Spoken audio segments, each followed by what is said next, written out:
Tayo po yung naglilinis ng ating gadgaran at para laging malinis. Marami nga palang nagsasabi sa akin na bakit di ako gumamit ng yung gadgaran na kuhan, yung degruyente ngayon, yung pang gadgad.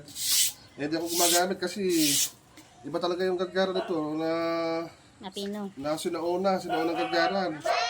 At yung dito kasi mas classic ang scrabble dito. Kaya ito ginagamit ko. Eh, kabili-bili lang niya sa akin ng tatay ko na ito gamitin ko kung sinaunang mga gadgaran. Kaya hindi ko kinukuha to. Hindi ko pinapalitan. Po to, galing pa sa bundok ng kahoy na to. Galing pa sa bundok to. Mga binigay sa akin ng kapatid. Na dating nagkuha siya, nagkakahoy. Ito may takip din yan. Oo, may takip din yan. Oh. Para hindi maalikabukan. Para hindi maalikabukan, may takip din yan.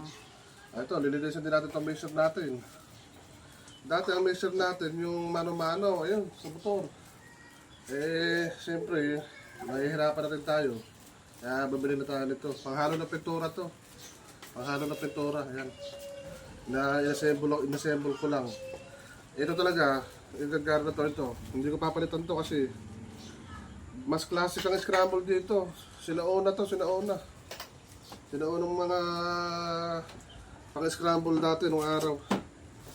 Eh, nililinis natin yung hapon. Nililinis ko po yung hapon yan. Talaga ang kulay niya, kulay itim kasi Kahoy. hindi yung kahoy na to, yakal to. Yakal. Mga kahoy sa bundok to, mga good lumber talaga to. Tignan mo, 5 taon na sa akin to, hindi yan nagkukuha, nagbabago. Pati ba yung kahoy na yan? Okay, sige po. Bye-bye.